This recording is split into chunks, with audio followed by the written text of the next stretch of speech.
Alright, today's day 101. Dalmatians. Okay, I had to, I'm sorry. We're going to read 2 Kings, chapters 10, 11, and 12. I think I can do 13.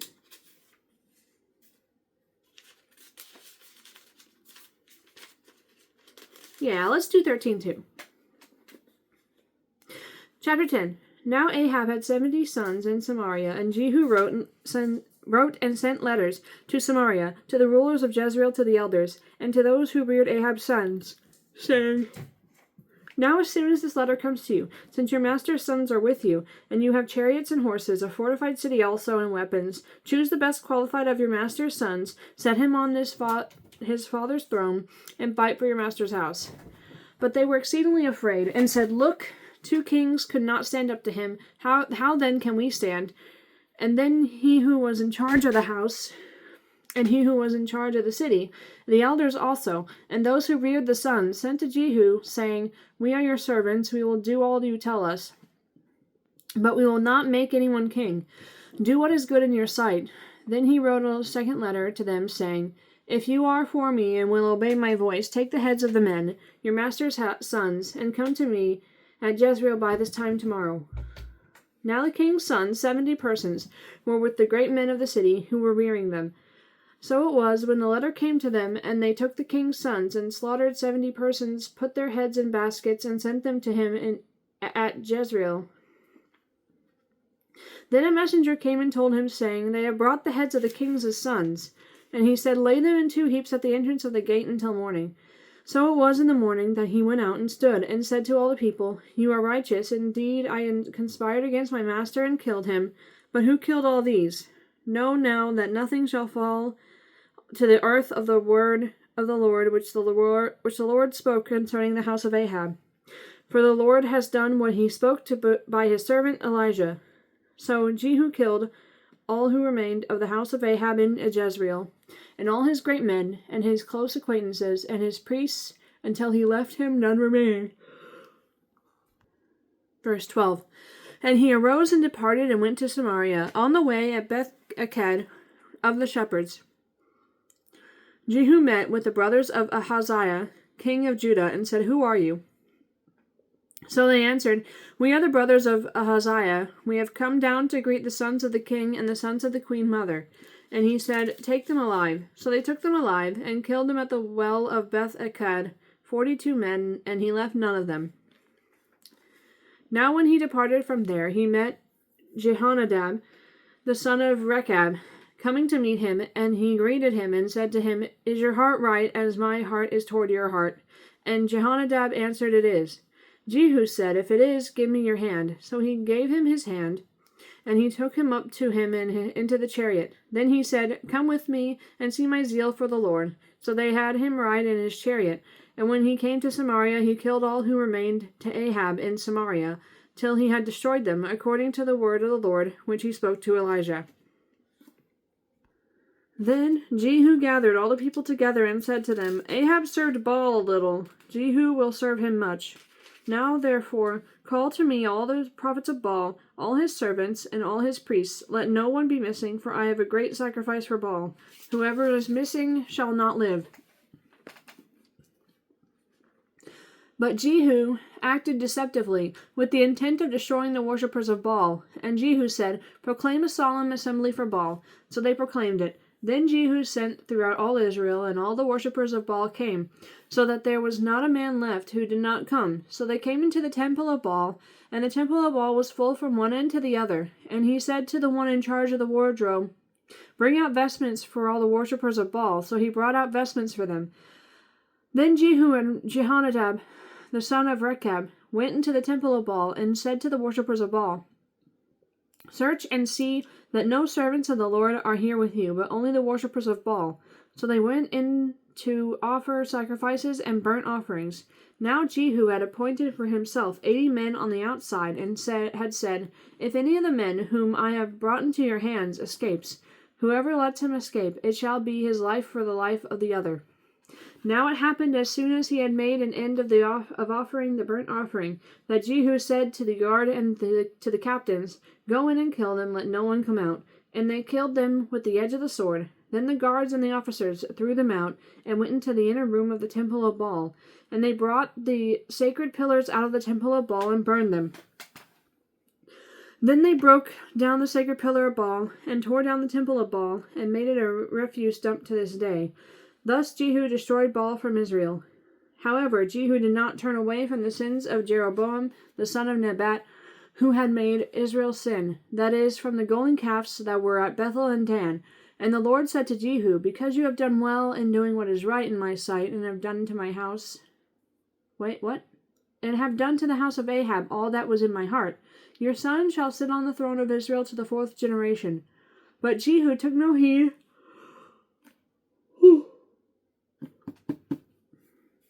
But Jehu took no heed to walk in the law of the Lord God of Israel with all his heart, for he did not depart from the sins of Jeroboam, who had made Israel sin. In those days the Lord began to cut off parts of Israel, and Hazael conquered them and all the territory of Israel, from the Jordan eastward, all the land of Gilead, Gad, Reuben, and Manasseh, from Aroer, which is by the river Arnon, including Gilead and Bashan. Now the rest of the acts of Jehu, all that he did, and all his might, are they not written in the book of the Chronicles of the kings of Israel? So Jehu rested with his fathers, and they buried him in Samaria. Then Jehoahaz, his son, reigned in his place. And the period that Jehu reigned over Israel and Samaria was 28 years. Chapter 11. When Athaliah, the mother of Ahaziah, saw that her son was dead, she arose and destroyed all the royal heirs.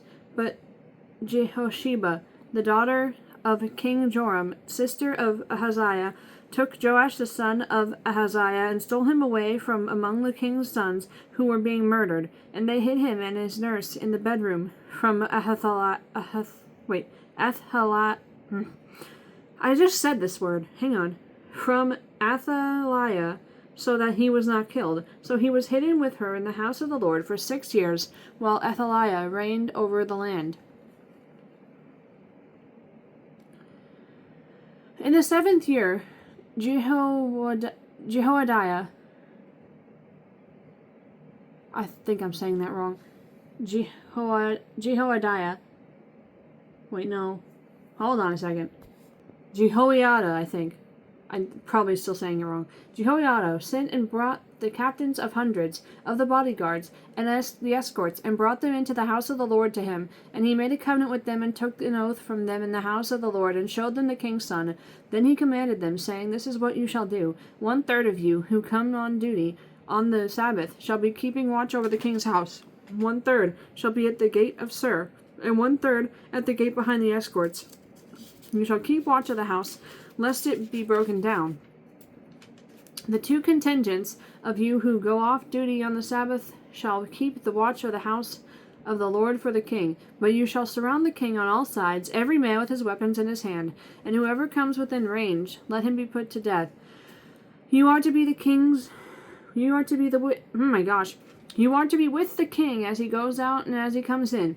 So the captains of the hundreds did according to all that Jehoiada the priest commanded. Each of them took his men who were to be on duty on the Sabbath, with those who were going off duty on the Sabbath, and came to Jehoiada the priest. And the priest gave the captains of hundreds the spears and shields, which had belonged to King David, that were in the temple of the Lord. Then the escort stood, every man with his weapons in his hand, all around the king, from the right side of the temple to the left side of the temple, by the altar in the house.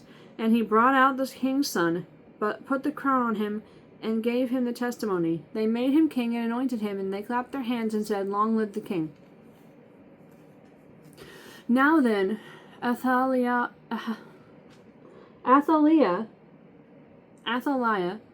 heard the noise of the escorts and the people. She came to the people in the temple of the Lord. When she looked, there was the king standing by a pillar according to custom, and the leaders and the trumpets were by the king. All the people of the land were rejoicing and blowing trumpets. So Athaliah tore her clothes and cried out, treason, treason.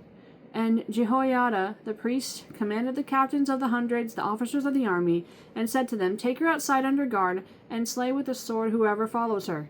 For the priest had said, Do not let her be killed in the house of the Lord. So they seized her, and she went by the way of the horse's entrance into the king's house, and there she was killed. Then Jehoiada made a covenant between the Lord, the king, and the people, that they should be the Lord's people, and also between the king and the people. And all the people of the land went to the temple of Baal and tore it down. They thoroughly broke in pieces its altars and images, and killed Mattan the priest of Baal before the altars, and the priest appointed officers over the house of the Lord. Then he took the captains of hundreds, the bodyguards, the escorts, and all the people of the land, and they brought the king down from the house of the Lord, and went by way of the gate of the escorts to the king's house. Then he sat on the throne of the kings. So all the people of the land rejoiced, and the city was quiet, for they had slain Athaliah with a sword in the king's house. Jehoash was 7 years old when he became king. That's really young. Okay, 1 second. Alrighty, chapter 12. In the 7th year of Jehu, Jehoash became king, and he reigned 40 years in Jerusalem. His mother's name was Zibiah of Beersheba. Jehoash did what was right in the sight of the Lord all the days in which Jehoiada the priest instructed him. But the high places were not taken away. The people still sacrificed and burned incense on the high places. And Jehoash said to the priests, all the money of the dedicated gifts that are brought into the house of the Lord, each man's census money, each man's assessment money, and all the money that a man purposes in his heart to bring into the house of the Lord, let the priests take it themselves, each from his constituency, and let them repair the damages of the temple wherever any dilapidation is found. Now it was so by the 23rd year of King Jehoash that the priests had not repaired the damages of the temple. So King Jehoash called Jehoiada the priest and the other priests and said to them, why have you not repaired the damages of the temple? Now therefore do not take more money from your constituency, but deliver it for repairing the damages of the temple. And the priests agreed that they would neither receive more money from the people, nor repair the damages of the temple. Then Jehoiada the priest took a chest, bored a hole in its lid, and set it beside the altar on the right side as one comes into the house of the Lord. And the priest who kept the door put there all the money brought into the house of the Lord. So it was, whenever they saw that there was much money in the chest, that the king's scribe and the high priest came up and put it in bags, and counted the money that was found in the house of the Lord. Then they gave the money which had been apportioned into the hands of those who did the work, and who had the oversight of the house of the Lord, and they paid it out to the carpenters and builders who worked on the house of the Lord, and to the masons and stone cutters, and for buying timber and hewn stone to repair the damage of the house of the Lord, and for all that was paid out to repair the temple. However, there were not made for the house of the Lord basins of silver, trimmers, sprinkling bowls, trumpets, any particles of gold, or articles of silver from the money brought into the house of the Lord. But they gave that to the workmen, and they repaired the house of the Lord with it. Moreover, they did not require an account from the men into whose hand they delivered the money to be paid to workmen, for they dealt faithfully. The money from the trespass offerings and the money from the sin offerings was not brought into the house of the Lord. It belonged to the priests. Hazael, king of Syria, went up and fought against Gath and took it. Then Hazael set his face to go up to Jerusalem, and Jehoash, king of Judah, took all the sacred things that his fathers Jehoshaphat and Jehoram and Ahaziah. Oh my gosh. That's a new way to say that. Ahaziah, kings of Judah, had dedicated, and his own sacred things, and all the gold found in the treasuries of the house of the Lord, and in the king's house, and sent them to Hazael, king of Syria. Then he went away from Jerusalem. Now the rest of the acts of Joash and all that he did, are they not written in the book of the Chronicles of the kings of Judah? And his servants arose and formed a conspiracy and killed Joash in the house of the Millo, which goes down to Silla, for Jozachar the son of Shimeath and Jehozabad the son of Shomer, his servant, struck him. So he died, and they buried him with his fathers in the city of David. Then Amaziah, his son, reigned in his place. 1 sec. Alright, we're going to read chapter 13 too. Look at that. This is how much we've read so far. It's pretty good. All right. Chapter 13. In the 23rd year of Joash, the son of Ahaziah, king of Judah, Jehoahaz, the son of Jehu, became king over Israel and Samaria, and reigned 17 years. And he did evil in the sight of the Lord, and followed the sins of Jeroboam, the son of Nebat, who had made Israel sin. He did not depart from them. Then the anger of the Lord was aroused against Israel. He delivered them into the hand of Hazael, king of Syria, and into the hand of Ben-Hadad, the son of Hazael, all their days. So Jehoahaz pleaded with the Lord, and the Lord listened to him, for he saw the oppression of Israel, because the king of Syria oppressed them. Then the Lord gave Israel a deliverer, so that they escaped under the hand of the Syrians, and the children of Israel dwelt in their tents as before. Nevertheless, they did not depart from the sins of the house of Jeroboam, who had made Israel sin, but walked in them, and the wooden image also remained in Samaria, for he left of the army of Jehoahaz only 50 horsemen, 10 chariots, and 10,000 foot soldiers, for the king of Syria had not destroyed them and made them like the dust at threshing. Now the rest of the acts of Jehoahaz, all that he did, and his might, are they not written in the book of the Chronicles of the kings of Israel? So Jehoahaz rested with his fathers, and they buried him in Samaria. Then Joash, his son, reigned in his place.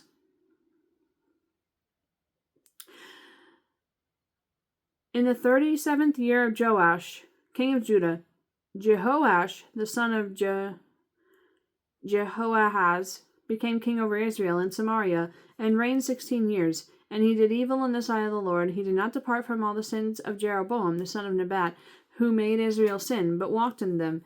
Now the rest of the acts of Joash, all that he did, and his might with which he fought against Amaziah.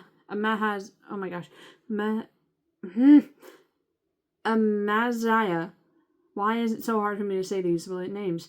Amaziah, king of Judah, are they not written in the book of the Chronicles of the kings of Israel? So Joash rested with his fathers. Then Jeroboam sat on his throne, and Joash was buried in Samaria with the kings of Israel. Elisha had become sick with the illness of which he would die. Then Joash the king of Israel came down to him and wept over his face, and said, O my father, the chariots of Israel and their horsemen. And Elisha said to him, Take a bow and some arrows. So he took himself a bow and some arrows. Then he said to the king of Israel, Put your hand on the bow. So he put his hand on it, and Elisha put his hands on the king's hands. And he said, Open the east window, and he opened it. Then Elisha said, Shoot, and he shot. And he said, The arrow of the Lord's deliverance, and the arrow of deliverance from Samaria, for you must strike the Syrians at Aphek till you have destroyed them. Then he said, Take the arrows. So he took them, and he said to the king of Israel, Strike the ground. So he struck 3 times and stopped. And the man of God was angry with him, and said, You should have struck 5 or 6 times, then you would have struck Syria till you had destroyed it. But now you will strike Syria only 3 times. Then Elisha died, and they buried him, and the raiding bands from Moab invaded the land in the spring of the year. So it was, as they were burying a man, that suddenly they spied a band of raiders. And they put the man in the tomb of Elisha. And when the man was let down and touched the bones of Elisha, he revived and stood on his feet. And Hazael, king of Syria, oppressed Israel all the days of Jehoahaz. But the Lord was gracious to them and had compassion on them, and regarded them because of his covenant with Abraham, Isaac, and Jacob, and would not yet destroy them or cast them from his presence. Now Hazael, king of Syria, died. Then Ben-Hadad, his son, reigned in his place, and Jehoash, the son of Jehoahaz, recaptured from the hand of Ben-Hadad, the son of Hazael, the cities which he had taken out of the hand of Jehoahaz, his father, by war. 3 times Joash defeated him and recaptured the cities of Israel. Oh my goodness, I had trouble with that. Okay, let me get the cat. You get cat tail today because he is busy.